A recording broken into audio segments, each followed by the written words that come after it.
Saudara-saudari terkasih, apakah saudara sudah memulai hari ini dengan penuh sukacita dan punya niat untuk berbuat baik meskipun kecil? Semoga Tuhan memberkati niat baik saudara. Menurut saya, hadiah yang terbesar yang diberikan Tuhan kepada kita adalah orang yang mencintai kita tanpa pamrih. Dan yang juga bisa mendapatkan cinta kita tanpa pamrih. Karena dengan mendapatkan seseorang yang bisa memberikan dirinya, memberikan seluruh hidupnya untuk kita, itu adalah keajaiban.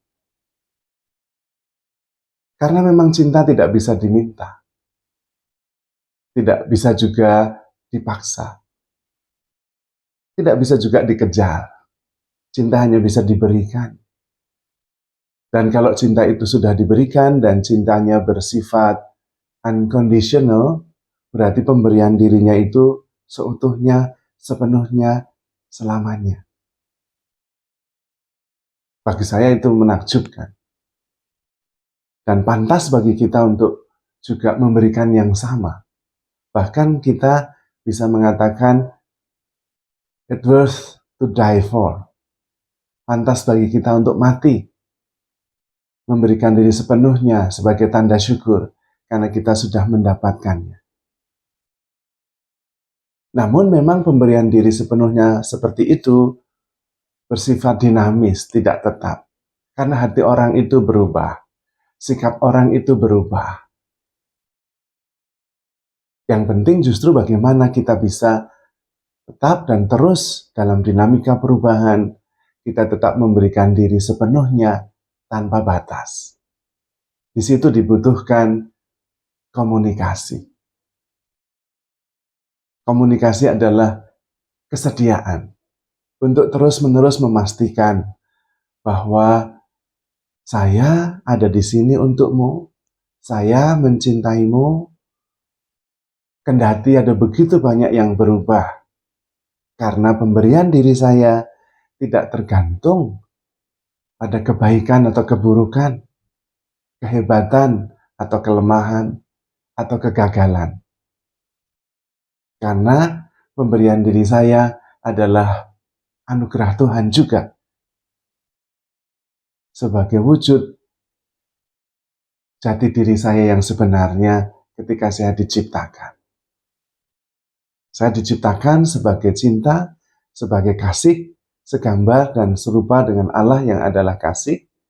Maka saya bersyukur mendapatkan itu darimu, dan karena itu saya memberikan diri sepenuhnya. Kalau sekarang kita berkomunikasi, karena ada persoalan yang menghambat kita untuk bisa saling memberi diri. Supaya tetap pemberian diri kita penuh dan utuh, engkau memberikan diri sepenuhnya, aku pun demikian. Itu inti komunikasi. Dan itu tidak mudah karena berarti kita bersedia untuk terlukai. Tetapi sejak awal ketika kita memilih dan menjatuhkan keputusan untuk memberikan diri sepenuhnya tanpa batas, kita berarti sudah bersedia, terbuka untuk terlukai. Maka komunikasi adalah sebuah wujud yang nyata dari pemberian diri itu.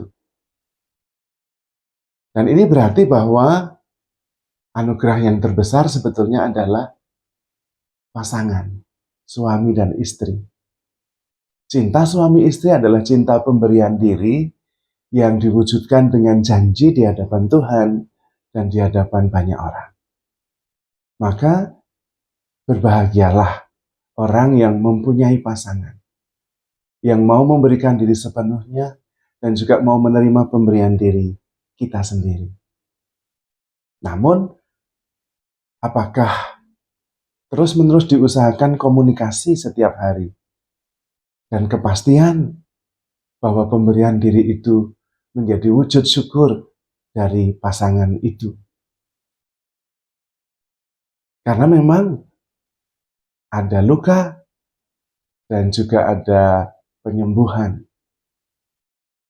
Apabila pasangan suami istri terus-menerus dengan ikhlas dan keterbukaan untuk memberikan diri dan berkomunikasi, maka anugerah terbesar itu tetap bisa terpelihara.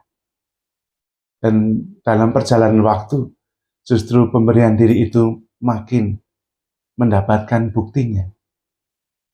Bukan hanya 1 atau 2 tahun atau 10 tahun, tetapi tidak mengenal waktu. Tetapi di situ berarti harus ada persediaan yang begitu banyak untuk mengampuni.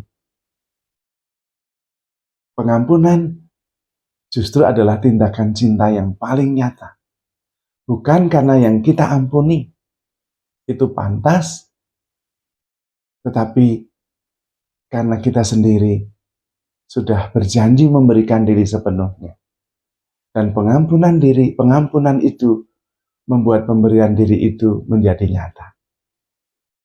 Maka ada sebuah kisah yang bisa membantu kita untuk memahami bagaimana relasi dan cinta yang mendalam itu bisa dibangun, yaitu dengan dasar pengampunan.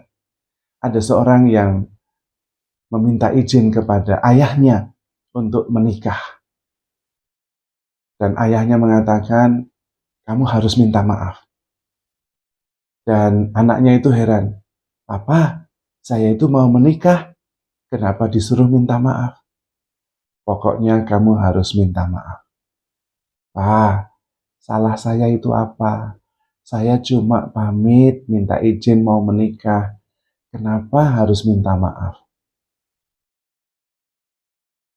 Dan papanya mengatakan, apakah kamu mau meminta maaf sebelum kamu menikah? Tapi salah saya apa, Pak? Pokoknya minta maaf. Dan karena anak itu tidak mengerti, tetapi ingin mendapat izin untuk menikah, maka dia kemudian, baik Pak, saya minta maaf. Papanya mengatakan, apakah engkau tulus meminta maaf? Ya Papa, saya minta maaf. Dan papanya kemudian mengatakan, baik, kalau begitu kamu boleh menikah. Dan anaknya tetap masih bingung, mengapa dia harus meminta maaf sebelum menikah. Dan papanya menjelaskan, ketika kamu menikah, kamu harus berani meminta maaf tanpa alasan. Bahkan ketika kamu tidak salah, kamu harus berani meminta maaf. Karena meminta maaf dan memaafkan itulah yang bisa menjamin pemberian dirimu, cintamu berlangsung tanpa batas waktu. Karena memang relasi harus dibangun atas dasar penerimaan secara utuh. Tidak berdasarkan prestasi baik dan buruk, benar dan salah. Tetapi berdasarkan pemberian diri dan penerimaan apa adanya. Dan di situ mengandaikan pengampunan dan permohonan maaf yang tulus. Sehingga memang pemberian diri itu bisa menjadi nyata dan menjadi berkat yang menyucikan dan juga membahagiakan. Maka saudara-saudari terkasih, berbahagialah dan syukurilah pasangan sebagai anugerah terbaik dari Tuhan. Dan handle yourself with care because you are love. Tuhan memberkati.